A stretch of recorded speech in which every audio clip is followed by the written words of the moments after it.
Soldiers, we're at war, and not just with each other. The enemy is real. Its name is Covid-19.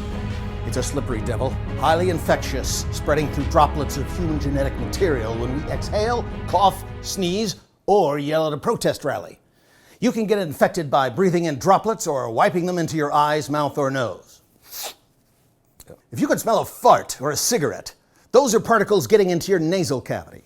If enough of the virus gets in, it may find its way into the lungs and replicate. Or it may find its way into your blood platelets, where it can cause clotting, heart attacks, or strokes, and not the fun kind. You habitually touch your face 1,000,000 times a day, and for this reason, a key strategy to combat this enemy is frequently washing your hands with soap and water for at least 20 seconds to destroy any cells potentially carrying the virus. Come on, man, can't we all last 20 seconds? And for those of you who attend Burning Man, this is soap. Wearing a face mask when in contact with other humans minimizes your exposure, but more so limits others' exposure to your exhalation, which could be passively spreading the enemy. Regularly disinfecting surfaces and airing out public spaces will also help reduce the spread. Our overall strategy here is to limit the enemy's growth so that it doesn't overwhelm our hospitals, buying us time to figure out its weaknesses and destroy it once and for all. Unfortunately, some of our troops have been disappointed in our leadership and doubting that this is a real threat to take seriously. To address the psychological resistance to this information, I present Dr. Philip Headstrong. Thank you, Commander. Ladies and gentlemen, there are strong human reasons why we resist a rapidly changing reality. It's normal. Many of us haven't experienced a threat like this in over 3 generations. Grandpa didn't die, neither will I. Historically, people living in cities built on rivers that routinely flood assume it will never go higher than the highest recorded line until it does, killing tens of thousands of people. What? We don't expect what we don't see, so it is natural to doubt an imposing narrative of a new devastating disease. But if you look at history, diseases have killed more people than any war or accident by far. It may feel like a foreign reality to you, but to the history of the planet, this is our age-old nemesis. Now, unfortunately, our instinctive reaction to a mask is distrust. Seeing faces, and particularly the smile or frown, tells us whether to trust someone. With that part of the face hidden, we instinctively get anxious. Bank robbers. Also, the very act of covering your nose and mouth, even with thin breathable fabric, produces an oppressive sensation. Like underwear, which is why I go commando. In this time in our culture, we have a high level of distrust of government and even our news media. Fake news. This climate makes us prone to thinking up conspiracies. Sheep lined up for the slaughter, Bill Gates holding the knife. And our brains reward us for thinking this way, even if it divides us from our friends and family. It feels so good to find a coherent narrative that blames all of our problems on some evil people we can dehumanize, and by hating them we are the de facto good guys. Once we pick up the narrative, we find any information we can to support it, while dismissing any information to the contrary. The truth is, we don't need any actual evidence. I can feel it in the gut. We are so quick to string together incoherent data points that we miss the real conspiracies right in front of us. When the amygdala is primed for fight or flight, our interactions tend to be more hyperbolic and divisive. Pissed! And therefore also more extreme in our judgments and accusations. Pedophile! Then there is the rise in general anxiety that comes with the pandemic. Coupled with staying at home for months and having little interaction with human beings, all of which make us feel constrained, as if we were being imprisoned against our will. And the police being the enforcers of such stay-at-home policy triggers the iconic image of a police state, which alarms us at a deep instinctive level. It is no wonder that people are so tempted to believe this is a hoax. It is a hoax. All this to say that doubting of the system is natural and perhaps necessary. Perhaps there are other corruptions within our political and economic systems that really need to be uncovered, and this surge of energy can be harnessed to finally clean house and rebuild what is broken. Just talk to each other, listen, share ideas. We need each other more than anything right now to confirm our reality and plan for the future. Get angry and scared together. This common enemy can divide us or unite us. So be careful what you share. Ideas go viral too. Poetic ending to speech. Thank you, Doctor. Now, if you're ready to fight for the same team, you'll need more detail on how the enemy works. Dr. Schnagelbaum? Thank you, Commander. The virus only survives in human tissues and fluids, such as respiratory droplets of saliva or mucus. As a person breathes, millions of droplets enter and exit their mouth. Some of these may contain coronavirus. There are tiny microscopic droplets that can contain a small amount of virus, and then there are larger ones that can hold more. We call these ballistic droplets. Like bullets! Yes, and if they shoot out of your mouth while you're talking, they can fly up to 17 feet before dropping to the ground from gravity. Even further if you cough or sneeze. If those droplets hit your mouth, nose, or eyes with sufficient viral load, say 1,000 particles, that single interaction could result in an infection. This is why wearing even a cotton mask can reduce transmission drastically. Wear your armor! If a ballistic droplet hits your hand and you rub your eye with it, there may be enough virus there to cause an infection. So masks, shields, and eyewear all can help.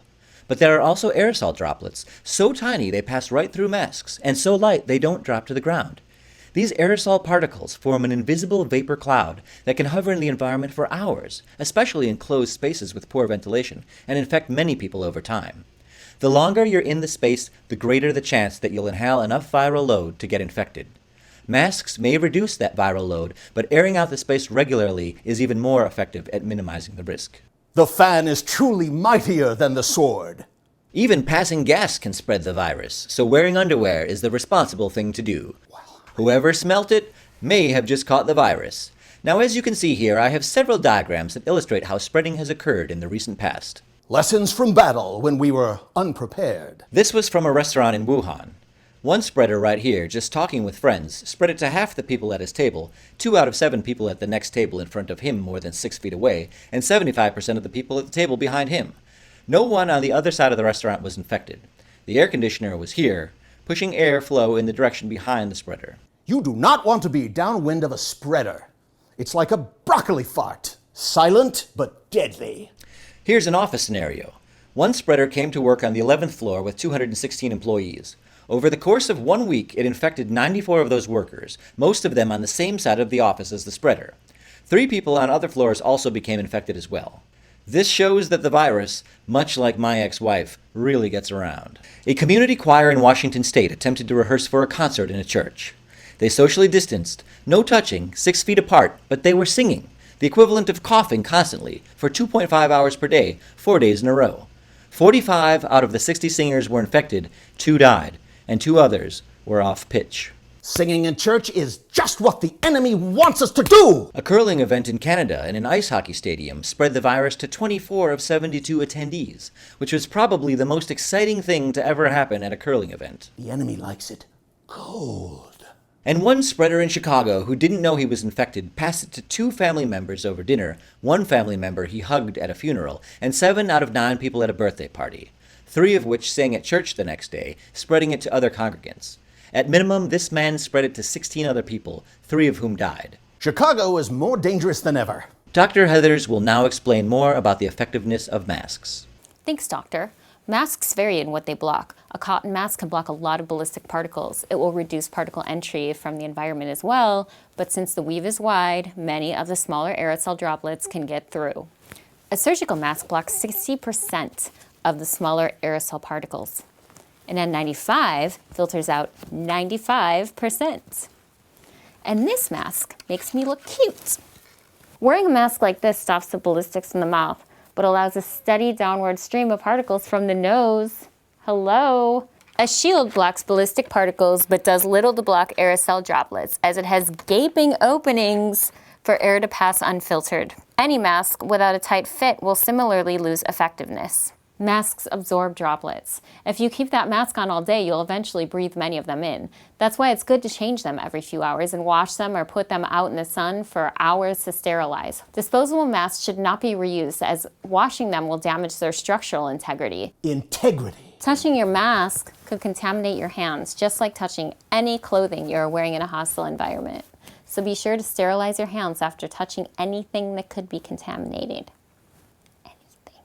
You know what we're talking about, Jimmy. To get a tight fit, you want to pick a mask that fits your face, adjust the nose piece, tie it tight enough to seal out particles, but not so tight it restricts blood flow to your head.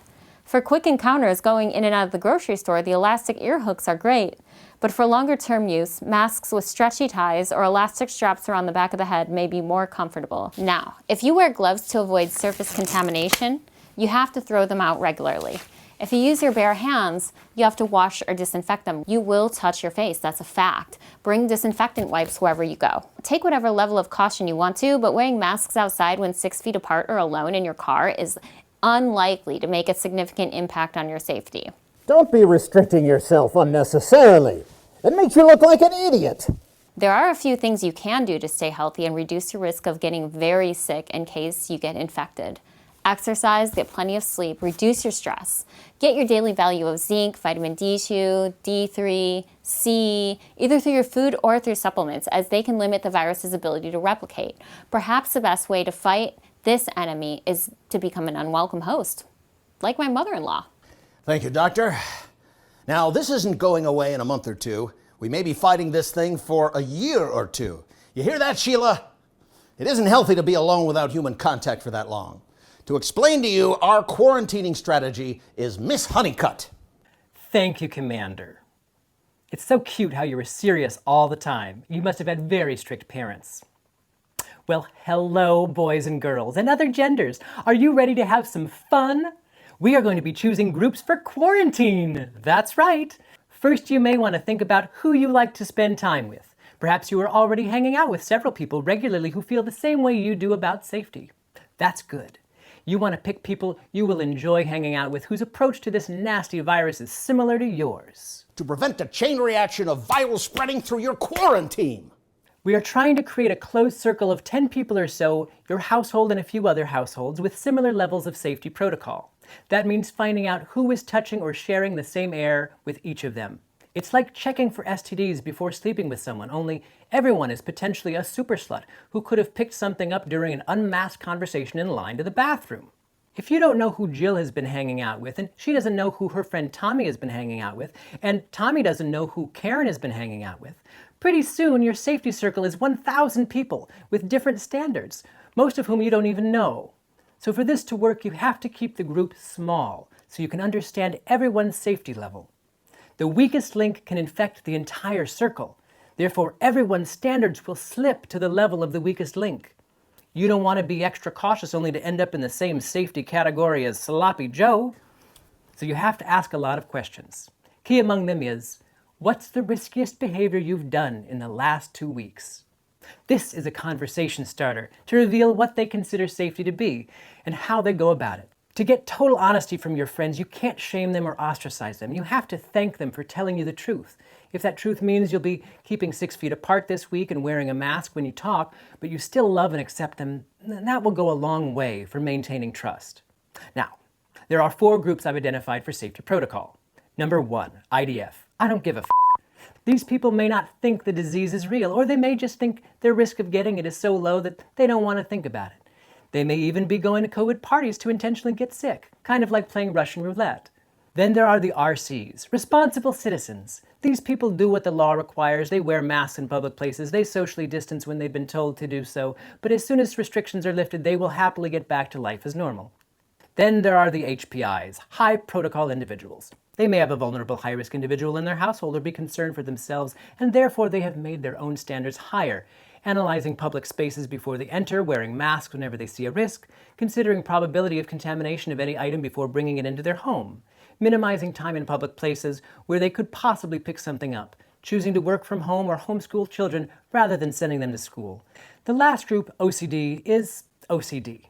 They are germophobic, try not to leave home at all, don't want to be within 17 feet of someone who hasn't been quarantined for 3 weeks since the last human contact, washing their groceries and everything else as it comes inside, wearing an N95 mask when in public, washing all clothes and showering as soon as they return home, essentially treating everything outside of their control as toxic and their home as a clean room.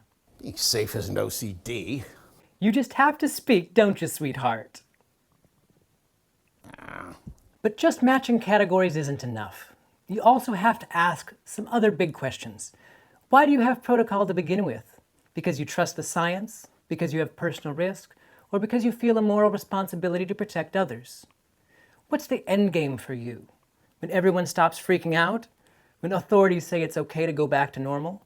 When hospitals catch up? When they come out with a vaccine or other drugs that reduce the risk of serious illness or death? Ubiquitous testing? Herd immunity? When you just can't take it anymore? You don't want your quarantine falling apart because you didn't know people would drop out for different reasons. Some facts still aren't in on this, so you may have to agree on what you currently believe they are. Is having no symptoms sufficient to let someone into the circle? After having unsafe interaction with someone outside the quarantine, do they have to be symptom-free for 7 days, 14, or 21 before being readmitted? Do they have to get a test? Which one? There are many questions you want to standardize to make sure that your protocols are consistent so there are no weak links in your practice. Hey, get your shit together. Then buddy up with your circles and have fun. Do what kind of circle with your buddies? Live your life. Enjoy your freedom where you have it. Yeehaw!